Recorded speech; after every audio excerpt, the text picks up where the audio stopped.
Welcome to the Gringos in Buenos Aires podcast, a podcast that brings expat life to you. I'm your host, Paul Perry, and I'm here with someone really special, Dominic from London. He's a writer, and he's going to enlighten us with his words. Hello, Dominic. How you doing? I'm okay. Welcome to the podcast. Thank you very much for having me. It's a pleasure to be here. Yeah. How did you get here okay with the rain? Not really. No, that's why I'm looking like this, slightly bedraggled. I just jumped out of a taxi straight into the rain. The taxi didn't move for like 10 minutes, but you know, you get a... You're lucky you got a taxi, man. Taxis they're a dying breed, I'm man. a lucky guy, you know? What can I say? Yeah, I guess so, because I was waiting for a taxi the other day. I waited. I couldn't find it. I had to call it a Didi, actually. Well, maybe you don't look as trustworthy. No, there were no cabs in sight. I remember there was cabs everywhere. They were like a swarm of these little yellow black bees, but they were free. They were... No. They were, but now they're just not around anymore. I see. You got to have an app. You got to have an app for everything. Well, I have a statistic for this, actually, which is that I did hear this, that there were 32,000 taxis in the city before the pandemic. And then after the pandemic, there were only 10,000. So it's not paranoia. It's not in your imagination. There are actually fewer taxis in the city than there used to be. It's not what it was. It's not what it was in terms of taxis. My imagination. Yeah, well, you're taking me into another dimension right now. And we're here, since we're talking about dimensions, you're a writer. I am, yeah. Good segue. Yeah. And as you can see, I'm wearing my Bukowski shirt, and since I knew you were a writer, I wore my Bukowski shirt. I really appreciate that, man. And I noticed you have a tattoo as well. That's it's a Gemini tribal.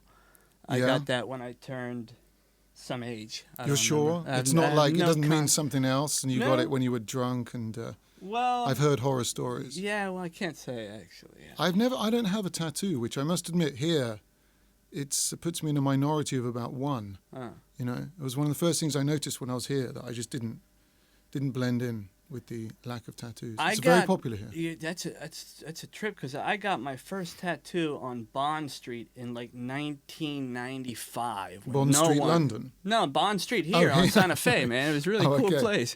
Right. You could buy basketball shorts. 1990? 1995, actually. You've been here a long time. I've been here a while, man. Okay. Yeah, I've been here a while. So it's, it's talking about tattoos. So yeah, I got the tribal, I got the Grateful Dead in honor, from Philly. Back in the 80s. I used to live there. Really? Yeah, well, on the main line. It's not the same thing, but you know what I mean. I lived in Bryn Mawr for a while. You know that? No. And you're originally from London. I'm originally from London. So how'd you go from London to Philly, near Philly? Well, I had a what is now impossible to get, which was like a visa, a kind of writer's visa. Oh, really? In the US for, I don't know, it was like sort of a decade or something that they gave me. It was extraordinary. I managed to go into the US Embassy in London, and I must have said something right, you know? This was in sort of the post 9/11 world. So they were very they really sort of interrogated me about why I wanted to go to the US to write and what I was going to write about, what I was going to say, good stuff, bad stuff, whatever. And I guess I charmed them, you know?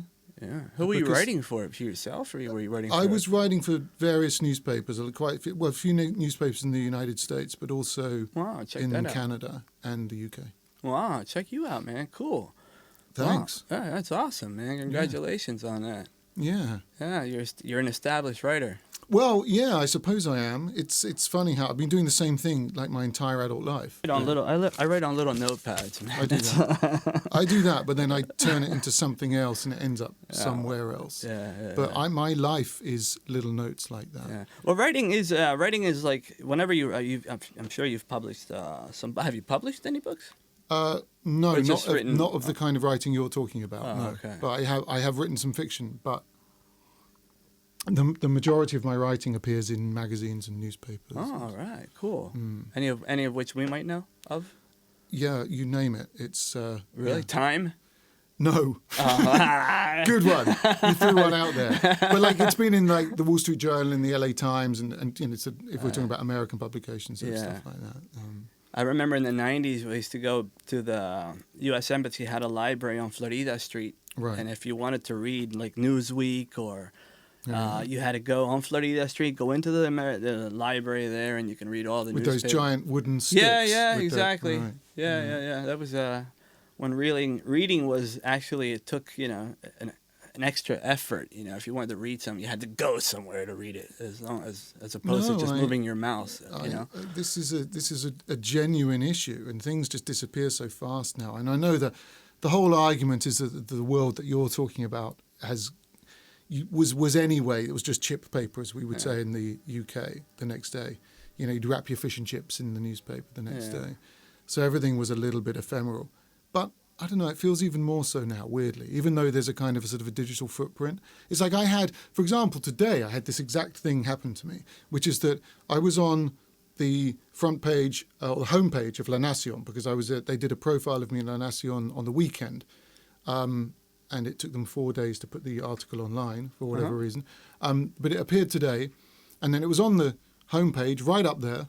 And then as the day went on, it just kind of, you know, vanished because new things come in because, a celebrity wore a shorter dress than me or something. Sucks. So, well, it's, it is what it is, man. It's just fleeting, man. It's just like a fleeting star. My fame is fleeting. It's not even 15 minutes anymore. I got magazines. I still got Newsweek magazines, Time magazines from in the 90s, man. From 2000. Yeah, Dust magnets. I got a collection of Time Artist of the Year, Musician of the Year, like Newsweek. Yeah. You know when Newsweek used to have this compilation of all the best actors, the 100 most important scientists, and you take that magazine and it would take you a while, unless you were like a massive reader, but it would take you a while to just you appreciated it and you took your time finishing it and reading it, you know what I'm saying? There just wasn't, I'm guessing here, that there just wasn't as much to do. I can't quite figure it out, I have to say. Like now, if I watch films from the 90s, one of the things I'm really struck by is that nobody is particularly stressed about the amount of work they're juggling or the amount of hours in a day or whatever else, the kind of stuff that's driving us all completely bonkers right now because there never seems to be enough time to do anything.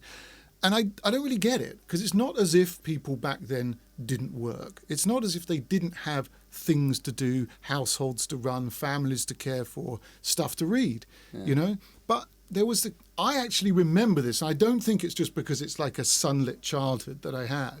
I think people were just weirdly less stressed, less anxious. And something about this whole digital thing that we're doing right now has somehow made us all uptight, Well, we got to use this moment positively. So what would you do? What would you do to change that? What would you do to bring it back to how it was? Oh man, I'm not here to change the world. No, I'm just here to observe the world and to mock it. You can't change the world, but you can change some people. You know what I'm saying? You can change some people one at a time. That's well, the advantage of it is a lot of people might see this.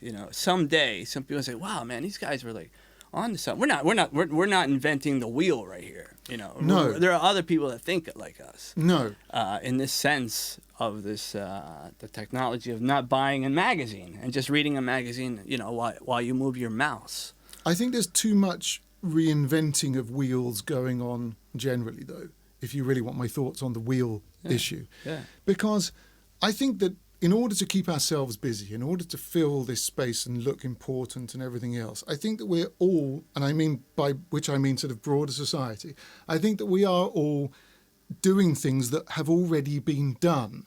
And we're thinking, this is a new way of doing this, when in fact there was a reason there was an old way of doing that. And the reason there was an old way of doing that is because they already knew about what we now think is a new way, decided it was crap, so did it the other way. But now because they did it back then, we think of that's the old way, man, we got to do it differently now. Yeah. And I think that we are sort of reinventing wheels that don't need reinventing. Yeah. Big problem. Yeah, I do this because I think I have fun. I think it's fun talking to people. It's just, fun to reinvent. I'm not saying you're reinventing the wheel with a podcast. For sure. I don't know. The first podcasters, the first streamers. Who was the first streamers? No. Wayne and Garth on Wayne's World. They were streaming out their basement. Gotta say, this reminds me of Wayne's World. That's Wayne's a weird World. reference Party because time. Excellent. That's Wayne's how I'm feeling World. right now. Yeah, I'm like the straight guy to the sort of Wayne or Garth on the other side here. Yeah, I'm like, what is going on here? You're Garth. I didn't sign up to this, Yeah, for sure. I used to go on TV quite a bit when I was younger, as in like live TV, where they would ask you a question about something, news that had just broken, for example, and say, what's your take on the issue right now in wherever? Yeah. And I'd have no clue half the time, honestly, what I was talking about. And I would just say a paragraph. I could barely think about what I was saying. It was just it would just come out naturally. You're under pressure, the spotlight's on you, the camera's rolling. You just say something, right? And because you've watched enough TV, what you say is kind of coherent. It sounds like the kind of thing people say on TV. Whether or not you believe it is an entirely different question. And I think I learned a lot from that experience, actually, because I do suspect a lot of the people who are doing, maybe not what we're doing right now, but the kind of talking heads kind of thing, I'm not sure how much conviction there is a lot of the time. It's just a job, you know? You go on there, you sound like somebody who says interesting, clever things. You keep it sort of open-ended, a little ambiguous, and you get paid a lot of money. Yeah, speaking of money, man, I'm not a big fan of AI, ChatGPT. I used to translate a lot. I used to translate scripts, you know, especially for like directors in Hollywood. I used to have a lot of translations. They came for you first, and I was translating, getting a lot of cool scripts. I was translating Spanish, English. I was doing like, and then AI, ChatGPT. I haven't translated a script since the pandemic. Man. Well, you don't need to do this either. I mean, just an avatar of you and me could probably do this a lot better than. Yeah, I don't know, man. There's no duplicating my mind. I can already tell that. I always told myself, tried to convince myself that one of the great things about my profession was that it was safe against the march of AI. Yeah. But I don't know. I mean, I do kind of believe it, but I'm not 100% convinced of my own conviction, as it were, because somebody showed me recently an example of how it can work. And they went into one of the AI programs and they said, write a little short story in the style of Dominic Hilton, doing what he usually does, which is the last 8 years of my life. It's mostly been writing about my life here in Buenos Aires. And obviously 9 seconds later, it produced a story. Now, what was extraordinary to me about this story was that it was pretty much written in my style. I don't deny it. It included people I know, close friends of mine. I've no idea how it knew that I knew all these people. Wow, and it was quoting them, saying things that they'd never said that sounded like the kind of things they say. Okay? Now, I could tell the difference. I could look at this piece and I would be like, oh, I'd never use such an unbelievable worn-out trope or cliche at the end of that paragraph or whatever. So I was like, I'd never write anything as hackneyed as that.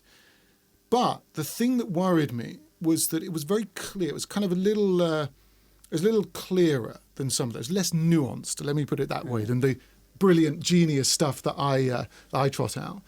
And I thought the danger for me is that readers might actually prefer the robot's writing to mine. They might be like, yeah, he's all right, okay, but he's a little difficult to understand at times, because he's like a little bit of this, a little bit of that, and nobody's quite sure, so blah, you know. Whereas this was kind of like, Buenos Aires is this, Buenos Aires is that, you know. It was just full of convictions and certainties. And I just thought, it is in that sense, it's probably, if you're just like looking for something to scan, you know, it's a little easier to absorb.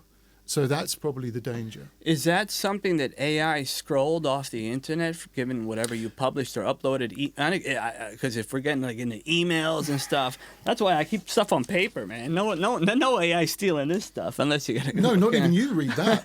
No, it takes me a while to figure that out. Yeah, I can't. They should have an app, just like, you know, just try to figure out this. As if they don't. Yeah, they'll have that. They'll have it right now. The thing is that we're just sound like a couple of Luddites. There will be an app for everything.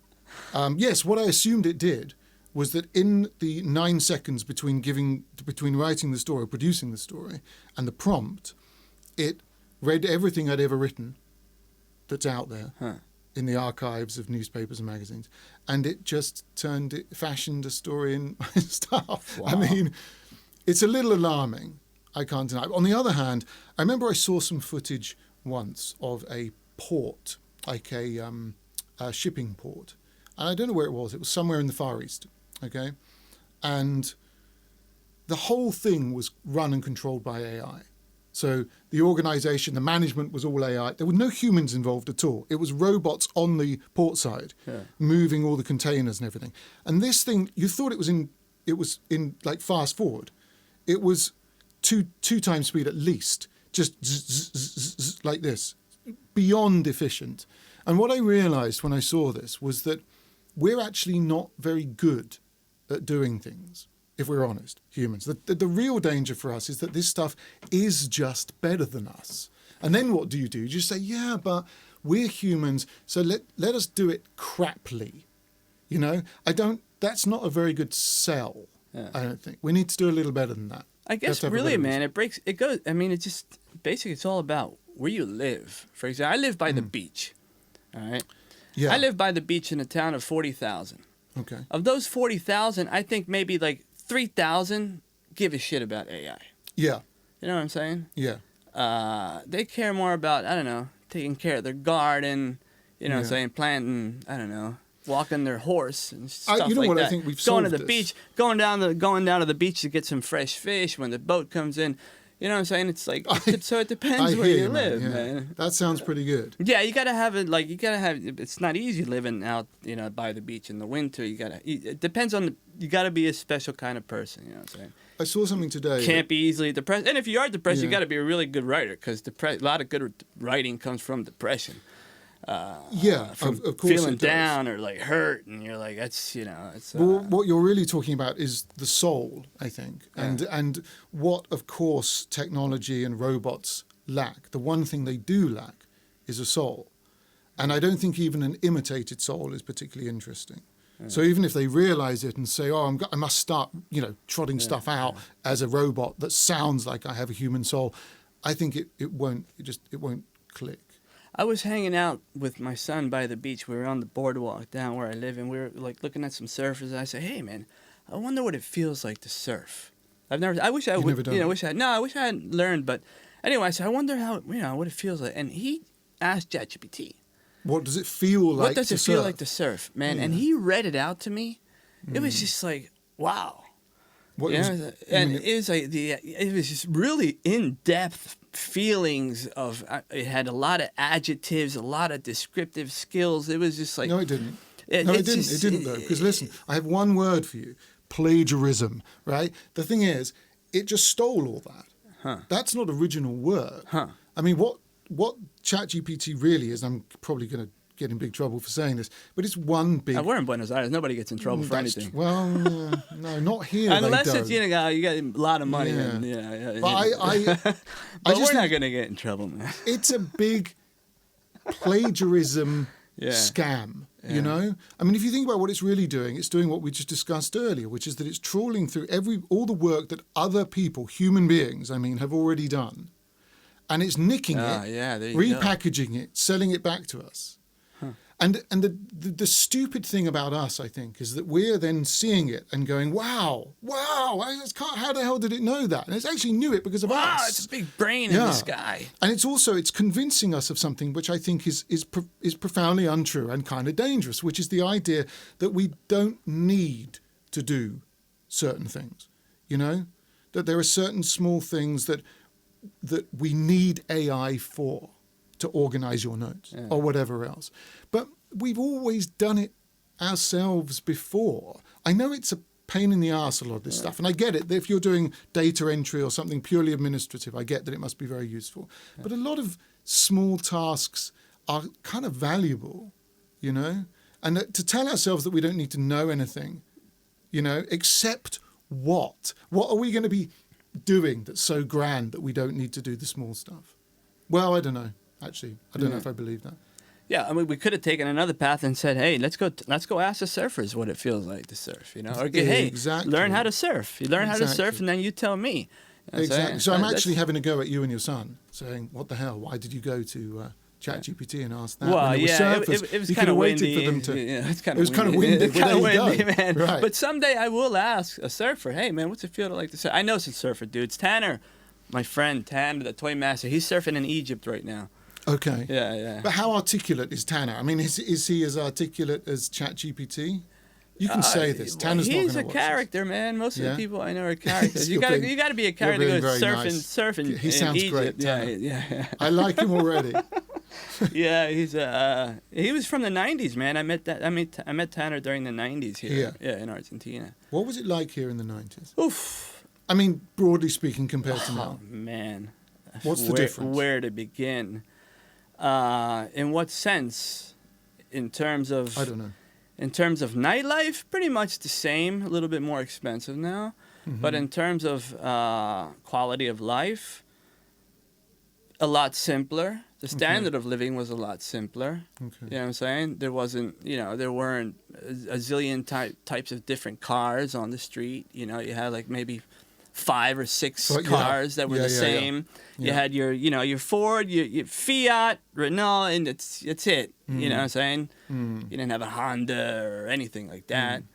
And people wore, everybody basically wore the same clothes. You didn't have, you had Adidas topper, kickers. It's just, man. Fewer brands. Oh, dude, it was, to call Philly, I had to go downtown, get a ticket, wait, and then they'd call me, and I would have to go into a booth and then talk to an operator, and then they would connect me. So that's what it was like in the 90s, man. I know. I've been here 8 years now. I felt like I was from the future, man. It was just like in the 90s. Oh, did you? Yeah. Oh, that's interesting. Yeah, I arrived wearing high-top Filas, those baggy Cavaricci jeans, a bomber jacket, a Nike hat. You know what I'm saying? People were like, what the hell is this?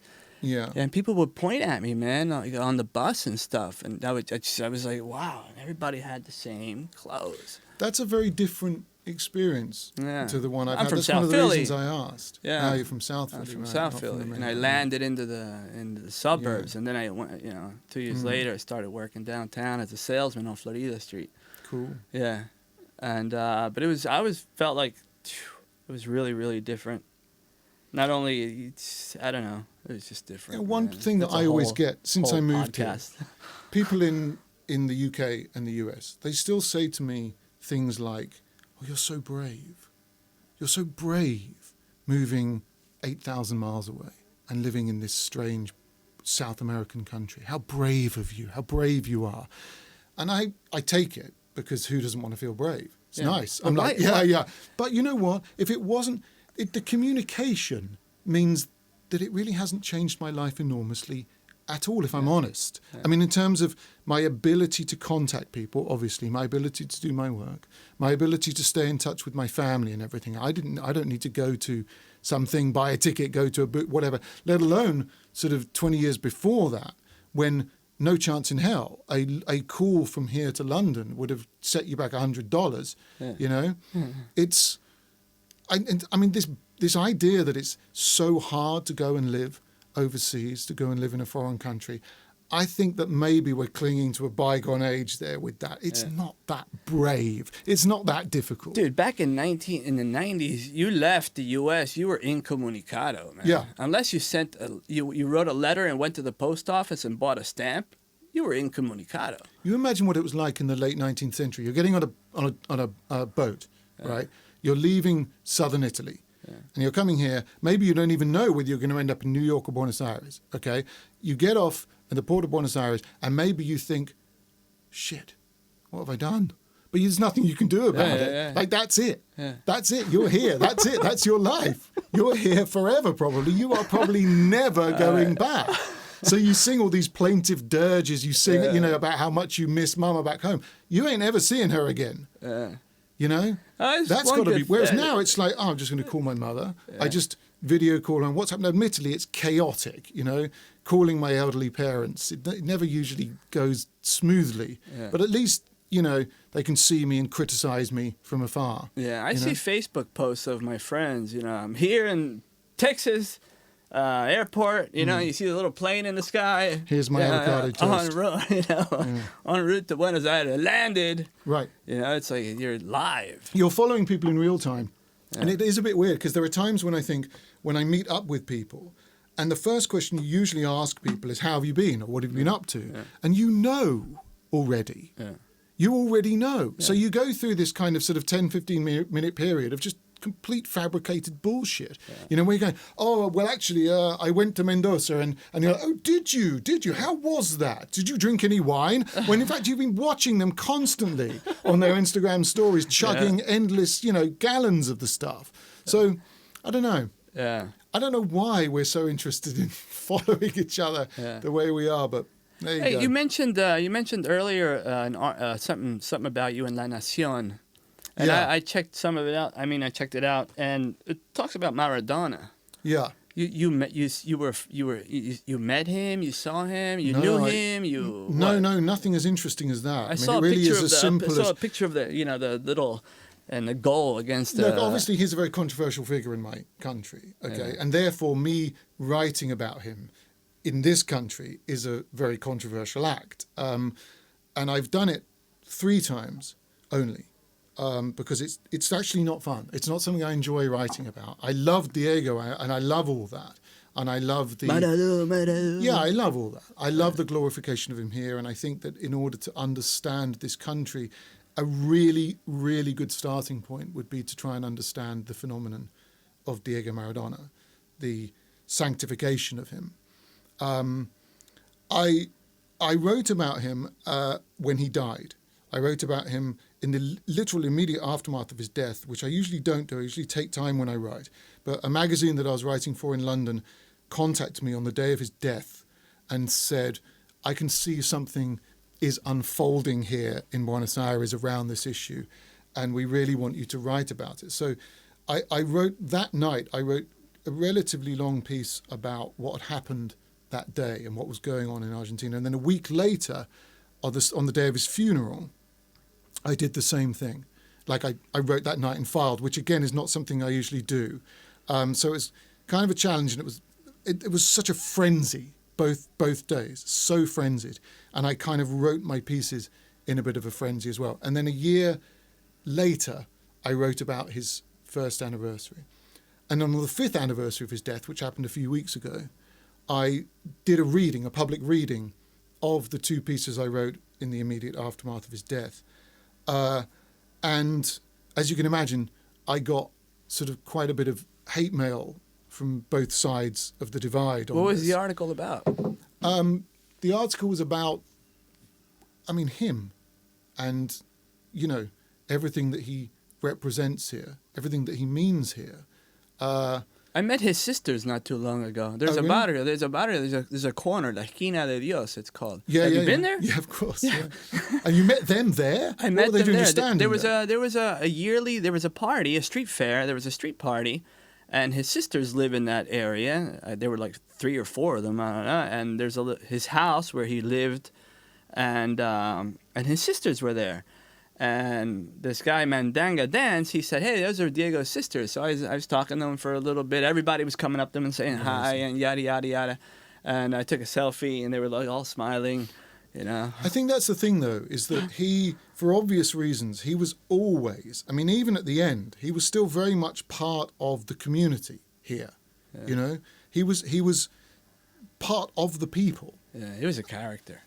Well, more than a character, I think, in a weird way. I actually find his story so compelling, partly because the arc of his life is phenomenal. It's like, it's just straight out of fiction. Yeah. It's stranger than fiction, but it's almost, I can see why people worship him, because there's something about the rise and fall that mimics almost a kind of a mythological, biblical story. Well, it's kind of common in Argentine heroes like boxing. They had El Mono, if I'm not mistaken.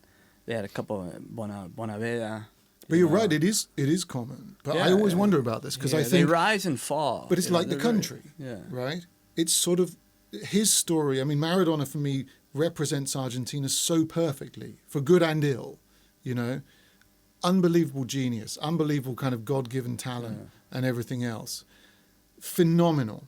I've never seen anything like it. I don't know how much you follow football, but I still maintain that he was the greatest of all time. Yeah. And then the human foibles, Yeah. the fall from grace, the constant falls from grace, I should say, Huh. the falling into every trap that was ever laid out for him by malicious people, Sure. who kept coming into his life and tempting him. Well, whenever there's money involved, it's gonna, attract the rats. Money's like cheese; it attracts rats. Money's like cheese. Yes, It attracts rats, man. Yes. That's why. Don't you call money cheese in the US? Is that one of your words for cheese? Yeah. Actually, bro, have you got any cheese? That kind of thing? Yeah. In the '80s, we used to call money Trump. Trump, Believe it or not. Yeah. I got no Trump. because of him. Yeah, because of him. He was synonymous with success and money in the 80s. I remember that. As a teenager in the 80s, he was synonymous with money, That's right, yeah. success. He was everywhere, man. 80s hip hop, He Home Alone. he had the Taj Mahal. He had Trump Plaza, Trump Towers. He was like, and you got any Trump? Wow, that's amazing. Yeah. We should bring that back. That's Yeah. great. But make it about something else. You can't do that now. But in the 80s, he was just he wasn't a politician. You know what I'm saying? He was a businessman. He was a successful businessman. And there was no, you read about him. There was no social media. No, you didn't know. You only knew that he was synonymous with money and success and You power. see, we went from Maradona to Trump, which I think, this is what I'm hearing, okay? I don't think it's by accident that we just did that, because to me, Maradona is Argentina, and Trump is America, whether you like it or not. He's my generation There's of America. a lot. I understand the opposition to him, and I understand the disgust and all this stuff. I do get it. But I do find it also, as a non-American, I find it kind of amusing, because for Europeans, we look at America and we go, well, yeah. I mean, he's like the archetypal Yank, the kind of insanely wealthy, sort of brutish, tasteless, loud, obnoxious guy who's proud of it. And we kind of are jealous of that, because there's no self-hatred going on there. There's not that much existential crisis, not much self-reflection. He's just kind of like, I find that very amusing. And I know you're not supposed to say that. I know you're supposed to say, oh, he's a disgrace and everything else. But I think people forget that he is that figure that you just mentioned from the 80s. And that he used to be popular amongst all sides of the divide. And that he is kind of funny, because he's outrageous. Man, he's a character. Well, I mean, he's broken every rule in the rule book. Yeah. Like all the things I thought were rules. Like, you can't do that. You can't do that and be president. You can't say that. You can't go around behaving like this. You can't swear. You can't go, who cares? You can't do all this stuff. Like, and talk about yourself in that way. That's kind of like the way Julius Caesar used to talk about himself. Trump says no. I just don't. I thought you can't do that and be popular, get elected and be president and survive the office and everything else. Turns out none of that was true. You can do what the hell you want in the world. And he's changing all the rules, and God knows what that means. Well, we'll see what happens, man. Yeah. Yeah, we'll see what happens. So how long have you been in Argentina? 8 years. 8 years. 8 years. Wow, it's a number, 8 years. Do you think? Yeah, it's getting there. Hey, anything above 5 is like, wow, Anything you got to above survive. 5. Right. I think, it's survival. I think 5 years is like after. I mean, most, for example, I'm not a businessman, but I know in marketing and in business, you have, you start a business, 5 years will, determine, hey, what do I do? Do I stop or go forward? You know what I'm saying? Oh, 6 year, you're either successful or it's do I bust. pivot? Or something it's that. like 5. Yeah. 5 is a special number. It's the only number I can multiply. I'm not sure I've ever quite seen it that way. The whole thing was never a plan in the first place. I mean, I came here, I had no idea what I was going to find, no idea what to think. I'd never been here before. My understanding of Argentina really didn't extend beyond Diego Maradona, Leo Messi, and Bife. That was about it. Yeah. And I did this partly deliberately. I thought it would be very interesting to come to a country with sort of no expectations, no sort of preconceived notions of it. Just go there with a blank slate, and actually try and see it for what it is, and just take notes. And by which I mean not just in a kind of a way just to use the place in order to get content and material. Yeah. I meant in terms of my actual feelings of it.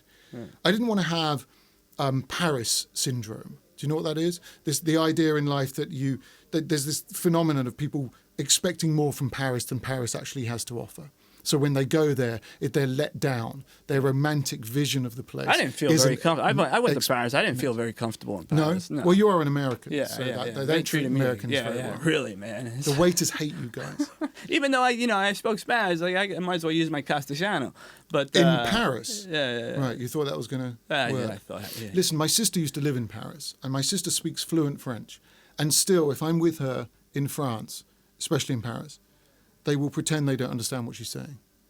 And I promise you that she's speaking correctly, but they will just pretend they don't understand her because she's not French. So now I've not experienced any of that here. Your first impression of Buenos Aires? First impression? Well, my first impression was confusion, actually. Partly because, when you arrive at the airport, I just happened to arrive at a time when total chaos, pandemonium was going on. Chaos in Argentina? No way. Yeah. And I was looking around at the arrivals hall thinking, has there been a coup? Or is this just the way people communicate with each other? Yeah. And either way, I was a little concerned. But I also, think about this. When I came here, I literally didn't know where I was. Not in the sense of, where the nation is, where the country is geographically. I mean, within Buenos Aires, I had an apartment in Palermo to move into, and I just went in there, and I didn't know what kind of a neighborhood I was in, right? I didn't pick a neighborhood because I had heard anything about it. I'd heard it was cool or whatever. I just sort of went, well, this is for rent. I'm just going to go there and live there and see what it is. So my literal first impression, I remember the first day, was, is this a cool neighborhood? Or is this the dangerous neighborhood? Is this a ghetto neighborhood? Is this not one? Well, how do you find out? Just by walking. It's what I do more than anything in this city, is I just walk around. I wander aimlessly through its streets. And the city is I'm just very, very lucky that it turned out this way. Because for all I knew, the city could have been like Sao Paulo or somewhere like that, where you couldn't do any of these things. But it turns out that it is made for time wasting. It is built for time wasting. It's like it's designed to reflect the culture that does exist here. I just wander aimlessly around its streets, in and out of pretty barrios, and I observe and I take notes. A lot of and parks, then I write them a lot up. of green. And it's like, there's so much green. A lot of parks. There's so many parks. You can. I know that there are parts of the city that you can't go to. I get that. Well, right? yeah, every big city's like that. Of course, but I can't tell you how long, just in terms of hours, right? You can walk around this city and you can only encounter nice things. Yeah. It's unbelievable. Yeah, you can do a circuit for an entire day, and all you've done is just gone, this is lovely, this is lovely, this is lovely. It's a joy. It really is. Yeah, it is. It's got a lot of trees, a lot of green. But I don't want anyone to know this. So can we not actually put this podcast out? Because my biggest fear is that the city's going to get taken over by assholes like you and me coming here. And I'm genuinely scared about this because I want it all for myself. I've been here since the 90s, man. I'm the. No, you're okay. Hey, You're practically Argentine. I can decide who comes and goes. Yeah, I'm gonna. Yeah, I want to be president. We need somebody like you at the border saying, "Get out," or you give somebody a very sort of temporary stay. You can come here for 2 days and then you get the hell out of here because I'm just. I live by the beach, man. So but I'm in the middle of the city. I'm worried. I'm genuinely worried, and I see this thing. I think it was today or yesterday. It actually got on. It was put on the top of some list, some Forbes list or something terrifying like this, saying it's the best place to live in the world. I was like, no, don't tell anyone this. Oh, no. It's going to get really expensive. This is it. It's not only going to get expensive, it's going to get inundated by people like me. I don't want to be around people like me. When I live in Argentina, I want to be surrounded by Argentines. I want to be confident that I can look up from my notepad in a cafe, look around, and there are just people that aren't like me. That's why I'm here. Yeah. I don't come here in order to hang out with English people or Americans like yourself, What am I even doing in this studio? I want the real thing, even though Let's go to a commercial. Cut. Cut to the Fairnet commercial, yeah. Somebody bring this man a drink. I'm semi-serious though. I'm scared. Yeah. Like when I see Well, these you got to things. move out to the beach where I'm at. Do you think that's the you answer? No, there's no one in winter walking around. But there are a couple people. It's a town of So you just keep dogs. running away. So I'm going to sort of end up where? In Ushuaia or something, just being like I further don't and further. see the there's coast. lots of tourists in Ushuaia though, actually. Forget it. It's expensive. Plus, it's really expensive. But yeah, sure. Okay, man. So you're a writer. My favorite writer is Bukowski. Who's your favorite writer? My favorite writer of all time? Oh my goodness. Truman Capote, maybe? Truman Capote. Love him. Yeah, why is that? Honestly, it is because every word that he puts one after another is so perfectly chosen. Like, that's what it is. It's not even the subjects of what he's writing about. It's not. That's not why I love him. It's not necessarily the genre, although I must admit it's similar to the one I write in.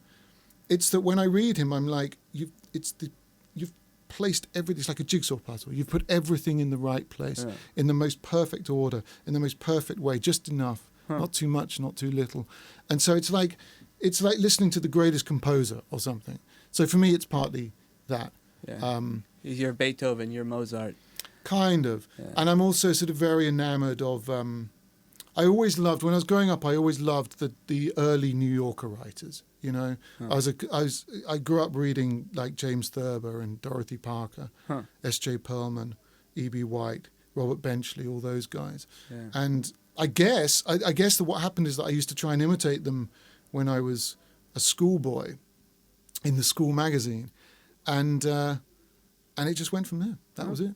Your favorite writer's movie? Your favorite movie about a writer? My favorite movie about a writer? I mean, I love the adaptation of, well, not the adaptation, but I love the film Capote with Philip Seymour Hoffman, who was a phenomenal actor. So have you seen that? No, I remember the old Edgar Allan Poe movies. The actor was... oh man, what's his name? Vincent Price. Oh, Vincent Price. Vincent Price did all the, what would he do? Would he read the stories? No, he would act. He would actually act them out. They turn him into a screenplay. They turn his stories into screenplays. I just did speaking of Edgar Allan Poe, I actually just did a workshop on Edgar Allan Poe in the city, and one of the great things about Buenos Aires is, and this obviously it's perfect for me, but I'm just letting everyone else know, and this is why you shouldn't come here, is that it's an incredibly literary place. I mean, not only do I feel that it's a very inspiring place to write about, but they love literature here. They love books. I mean, famously, there are more bookshops per capita here than anywhere in the world. But it's also just the fact that you can be in a bar or a nightclub at 5 a.m. here, and somebody will be having a conversation with you about literature or about cinema or about art. Yeah. It's phenomenal. Whereas in my culture, it's very much a kind of a sort of, who the hell do you think you are kind of thing. You know, and you don't get that question. One thing great about Argentine culture, sorry, this sounds like, but this is connected, okay, is that no one ever asks you what you do. Have you noticed this? You just don't get asked the question, so what do you do then? Yeah. Which, if I'm ever in an event here at the embassy or elsewhere, any kind of event that's filled with expats, people from my country or whatever, the only question, two questions I get asked by English people. Number one, so what do you do then? And the second one is, where did you go to school? Yeah. And that's it. They don't even ask your name. Whereas here, I've had friends that I've never spoken about work to. I mean, in years. I don't even know what they do. Yeah. I couldn't care less. And they couldn't care less, that's really. That's interesting, yeah. You know? Yeah. So I like that. I can't remember why I said that. Yeah, no, it's true. It's true. ¿A qué te dedicas? What do you do? I don't. No, but if I know what I was going to say. You know what I get all the time? I say, ¿qué haces acá? What are you doing here? I get that all the time. What are you doing here? ¿Qué haces acá? 20 times a day I get asked that. I just got asked it just now by the taxi driver. It wasn't even what are you doing here. It was what the hell are you doing here? ¿Qué carajos es eso? Are you crazy? He was like, I'd give my left leg to go and live in London. And he was like, look at all this traffic. And I was like, we got traffic in London too? Like, it's not just a phenomenon confined to Buenos Aires. Yeah. There are cars in other countries. But Yeah, I get asked all the time, and I have a series of stock answers that I tend to give. Sometimes I improvise and I come up with something, but like I usually tell people that I'm a criminal on the run, that I robbed a train or something like that, something romantic or cool. Or I say I'm wanted for genocide. That's a good one. I'm wanted for genocide in Eastern Europe, and something like that. And they go, huh?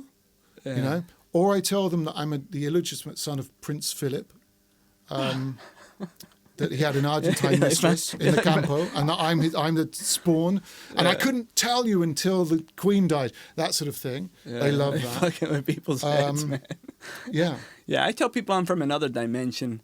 Sometimes that I'm, I was in the mob. You don't need to tell them that. I was in the mob. Yeah. I always wanted to be a gangster. I wanted to have a Cadillac, a beeper, and go to Trump Plaza and spend the night. You know what? That could be true, and you could be covering up now, making it sound like a joke. And I'm going, yeah. And in fact, I'm going to go out there, That's what's I told him. Don't let him leave. Yeah, that's what's beautiful about being a writer. You just let your imagination It's go. not. I don't think it's just being a writer. I think it comes with the kind of strange anonymity that you always have when you live overseas. It never quite seems to disappear. Even after, I don't know if it's still true for you, but even for me, after 8 years, I still very much feel like I'm not really a part of this. There's a kind of a sort of detached engagement that I personally thrive off. I mean, it's perfect for what I do, but I think it also means that you can actually just say whatever you want, fabricate things, because all the things that used to matter to me back in my own country don't matter to me here. Like, I just don't care about things that are going on around me. I find them interesting. I find them entertaining. I'm not saying I can't find them frustrating, but there's a difference. Even my frustration isn't like my blood boiling like it is when it comes to it happening in my own country. There's always this privilege, this freedom that comes with it not quite being your problem, or there's I'm sitting in a cafe, somebody next to me could be being annoying for all I know. Like, if they were speaking in a particular type of English accent, I would probably be like, God, this bloody person, I can't stand any more of this, listen to them, because you would know too much about them. Whereas here I'm just kind of like, this is just interesting to me. It's a porteño speaking about something that is the kind of thing I don't really rave about, It happened to me on the bus ride here. I went, I sat in the back of the bus. There was no one there, and I was like, oh, cool, I'm all alone at the back of the bus. It's me. I put my backpack. I was all alone. I had my chips, my water. I was like ready to roll, and then this Brazilian Rastafari dude is walking back, sits right in front of me. Right in front of me, man. Right in front of me. And, when it was a kind of an empty bus? It was an empty bus, man. I guess he picked that seat right in front of me. He liked you. No, yeah. And so I got a whiff of his person, and then he just started rambling. Message on the back phone. on the phone. I did and message back in broken Portuguese, and message back, up and back, until he finally fell asleep. You fell asleep? No, he did. Oh, he did. He fell asleep. He snored for about 45 minutes. He was exhausted. And then started up again. Blah, blah, and I was like, so I get what you're talking about. Like, but I maintain that I actually think that would have been more annoying in your native language. Yeah. I don't know why that's true. It might just be because my Castellano is still so bad. But I don't think it's that. Christopher Hitchens, I think it was, who said that the thing about an Englishman is that the moment he opens his mouth, within 5 seconds, you know everything there is to know about him. Yeah. And I, as an Englishman, I can say that's absolutely true. It's absolutely, including myself, by the way. I mean, I'm sure there's going to be people watching this going, what a tosser, Yeah. But, okay, that's fine. You say that. But I don't get that from Argentines, obviously. They're just fascinated that I'm on Inglés.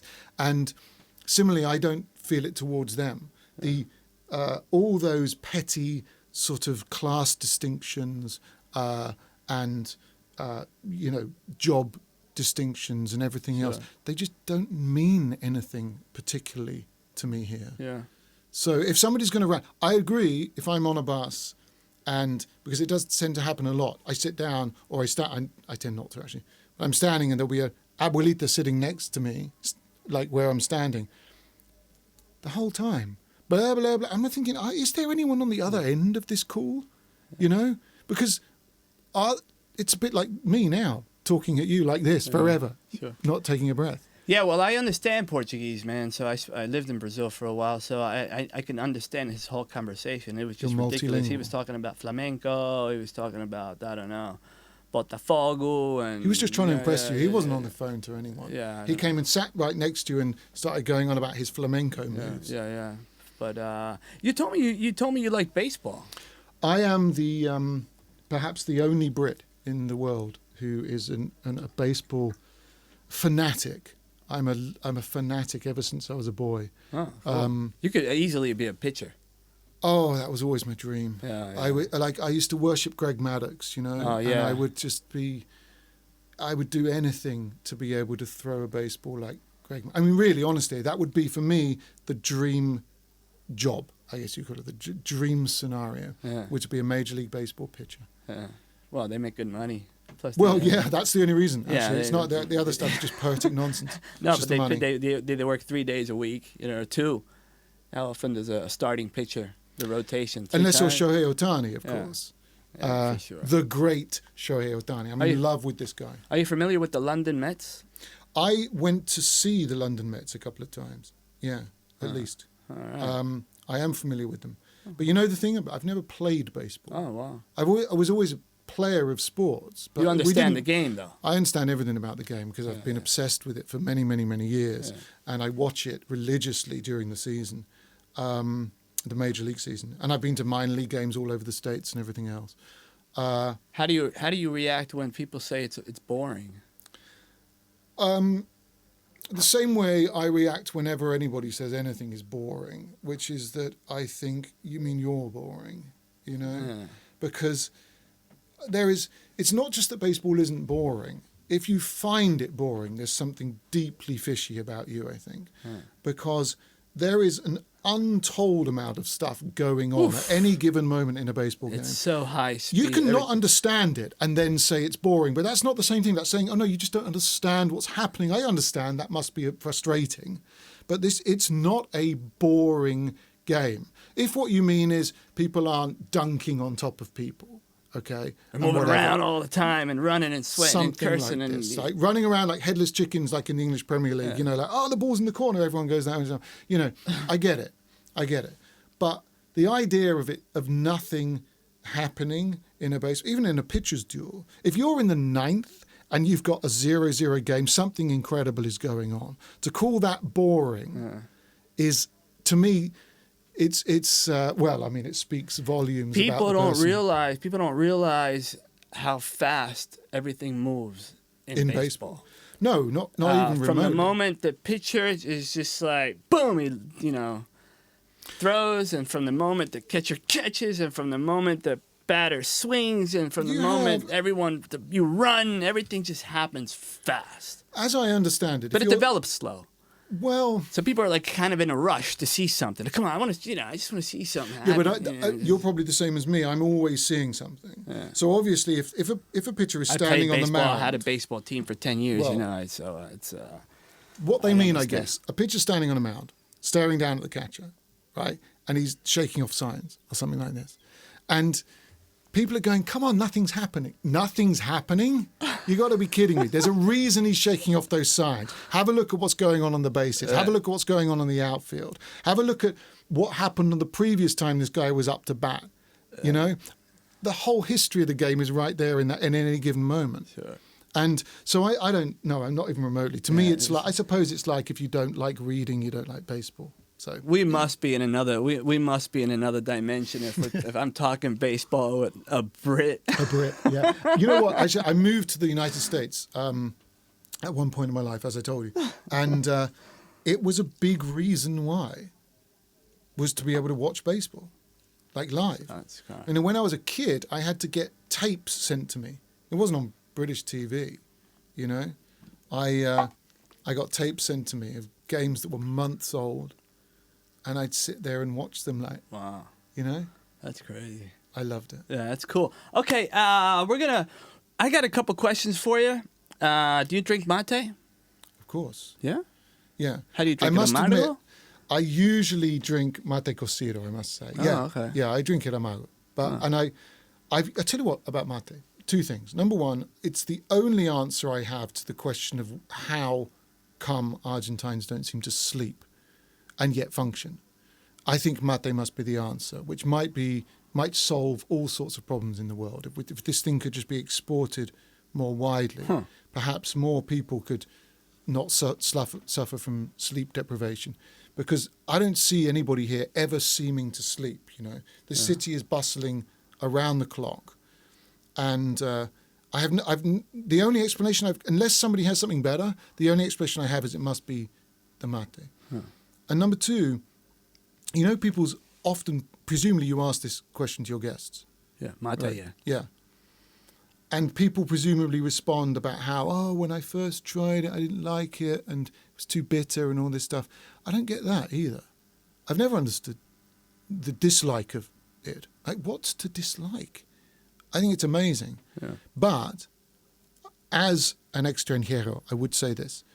I am still a little nervous about preparing it. Yeah. It's a bit like if somebody asked me to be the asador. Yeah. I would just immediately panic. My knees would start trembling because every tiny thing, every movement is going to be watched, analysed, and criticised. Yeah. What the hell are you doing, man? You can't put that leaf there. So I get I'm like, do you mind doing it for you? It's a bit like, when you don't have to roll a cigarette. Do you mind? Let me take care of that. Let me handle that. Yeah, I got that the other day. I tried to prepare mate in front of an Argentine. He was like, no. I was like, you do it. They're the experts, and I think we should allow them their expertise. Yeah. I don't want to really learn, actually, because I think there are some things that we should leave to the natives. Okay. Well, unfortunately, we have to wrap this up. But it was I enjoyed this. It was very, like I said in the beginning, it's going to be insightful, and without a doubt, it was. I want to thank our guest, Dominic, and I wish you the best, man. And that was really incredible. Thank it you was very really much. awesome A pleasure meeting to be you. here. Thank you. And all right, cool. Thanks. We'll be back. Or no, we won't. But I'll see you next time. Ciao.